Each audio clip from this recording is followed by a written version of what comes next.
Mr. Don Hall is going to be your storyteller, and then your poet of multiple Chicago City Poetry Slam champion, Mr. Tim Stafford. Please welcome him.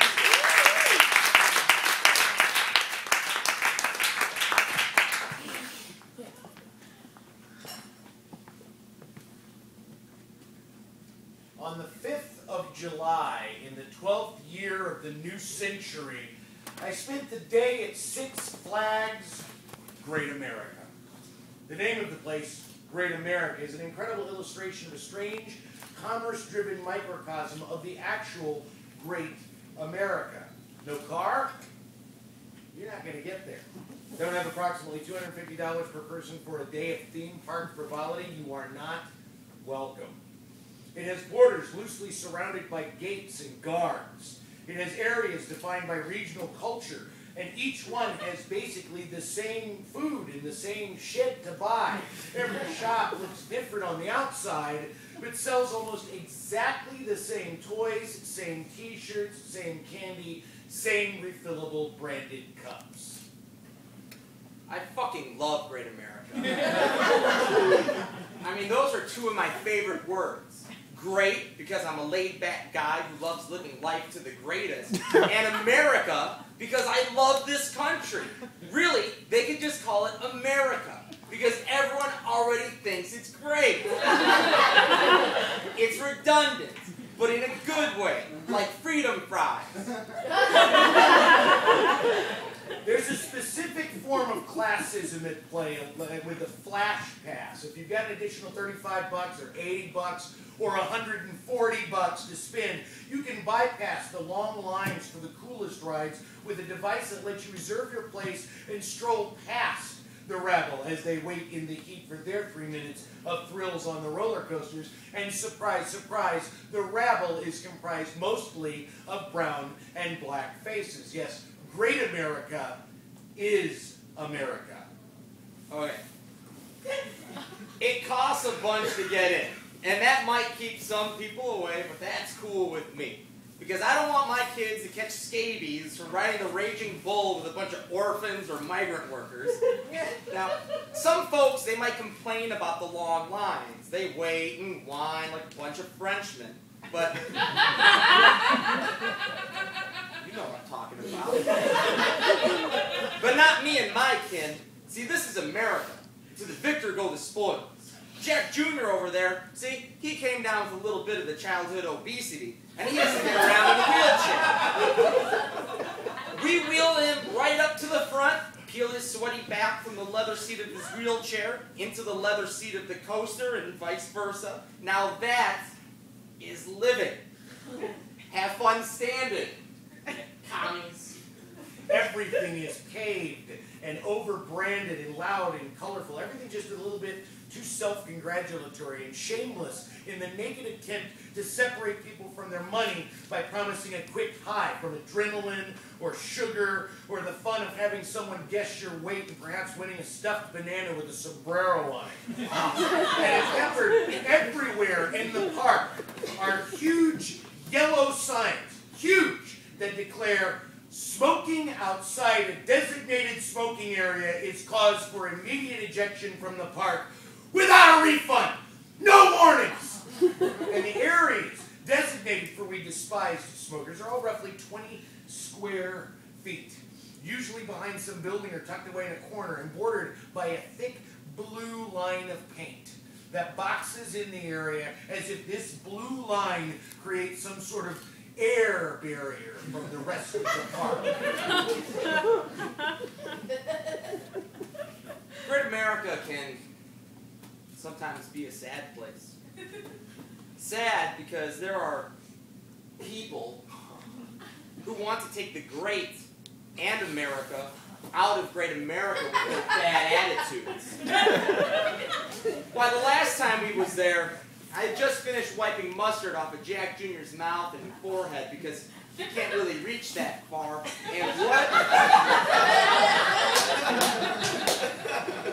And what do I see? I see a man smoking a cigarette. Could you believe it?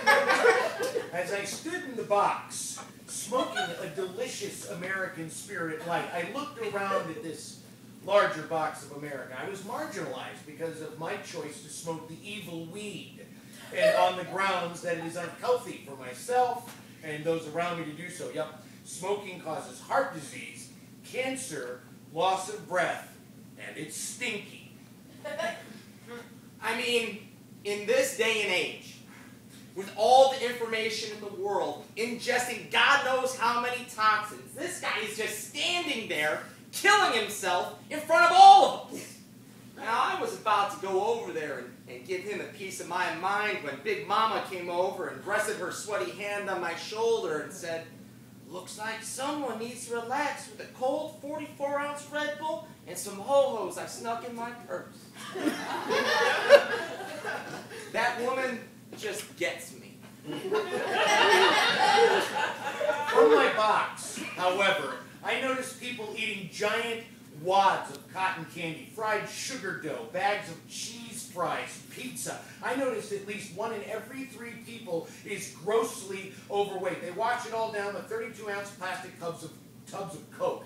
The caloric intake of one of these buckets of sugar water eclipses that ingested by most children in third world countries in a week. I noticed people heavily walking in the blazing sun, their skin getting crispy and red, and skin cancer just waiting to develop. It's so hot, with the sun and the entire park basically a giant asphalt frying pan, that the only respite is the occasional misting machine, which spits out a cool but strangely antiseptic-smelling water mist. My kids want to eat all the food in the park, and who can blame them?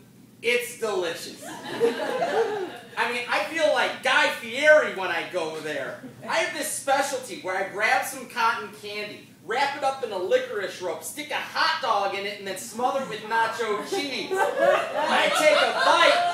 Yeah, right? I take a bite and I say, "It's the bomb!" As a matter of fact, Big Mama likes to say that I'm the Guy Fieri of our subdivision. You've got all the shirts. Now you just got to go get his paycheck. She is a funny lady. But seriously, those shirts are awesome. Great America. A giant cesspool of imminent heart attacks and cancer, and people so heavy they need motorized scooters to get from one ride to the next. The irony of requiring a little motorized bike to go from Superman to the ride to Johnny Rockets to vertical velocity is so thick and impenetrable that it's no surprise that it takes being required to stand behind a painted line in public shame over my cigarette addiction for me to objectively take it all in. And it occurs to me that by choosing to be a smoker in a society that incrementally decided to put smoking a cigarette on par with leprosy, I have become marginalized. Smokers, we're really not alone in this "your choice harms us" regulatory binge. There have been a number of movements to regulate a variety of aspects of lifestyle previously regarded as a matter of personal choice by latching onto genuine harm and exaggerating it to public safety concern. Certainly secondhand smoke has negative health effects, but only the most hysterical would take the existing science and elevate it to the levels requiring a fake safety zone at a theme park. The thick blue line is less about safety than it is about shame. You know those little zones that they have for smokers? I think they should get rid of them all. The smokers, I mean. They should keep the boxes and rename them Patriot Zones for great Americans like me. This way we could get together and trade chili recipes and prescriptions to cure our children's diabetes, high blood pressure, and possible homosexuality. They make medicine for that, right? And as I stand behind my blue line, a man walks up to me and through pieces of caramel-flavored popcorn snorts at me and barks out, "Why don't you just quit?" Why don't I quit smoking? Is that the question? Why do I continue to smoke? in spite of having a perfect stranger decide to harangue me about it while I'm sequestered in a holding pin in the center of a commercial whorehouse.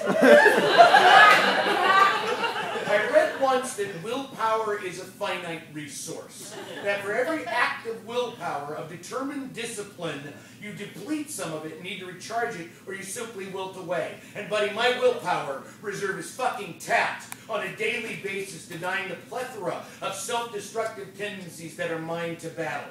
I'm continually distracted by women. I fall in love 1,000 times on the train, and I'm in the process of moving past my last failed relationship, and every date I go on is predicated with thoughts that this might be ex-wife number 3.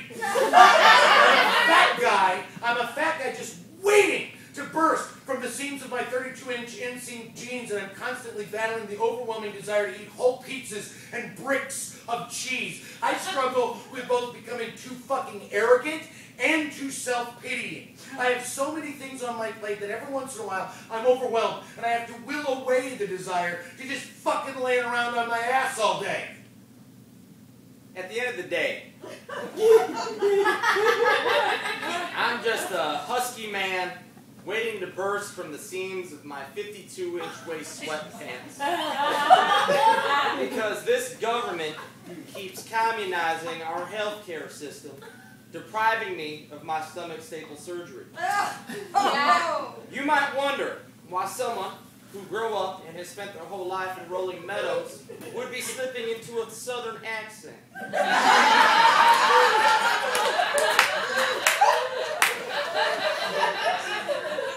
This is the way I talk when I'm angry. The way I figure, why can't I pretend I was born in Kentucky if our president pretends to be born in America? And Facebook is an obsessive-compulsive disorder, and I'm angry. I mean, a lot of the time I'm fucking angry at people and systems and crime and racism and the destruction of the environment and stupid fuckers who still believe that Saddam Hussein was behind the 9/11 attacks and that our president is a Muslim born in Kenya. And the sad reality that the country I call home is a commerce-driven monstrosity that encourages rampant overconsumption while distracting us with things like a banana in a sombrero. And do you see how culturally absurd that is? A banana in a fucking sombrero? Why don't I quit smoking? Because at the end of the day, it's either given to a couple of self-destructive tendencies or lose my shit. Yeah!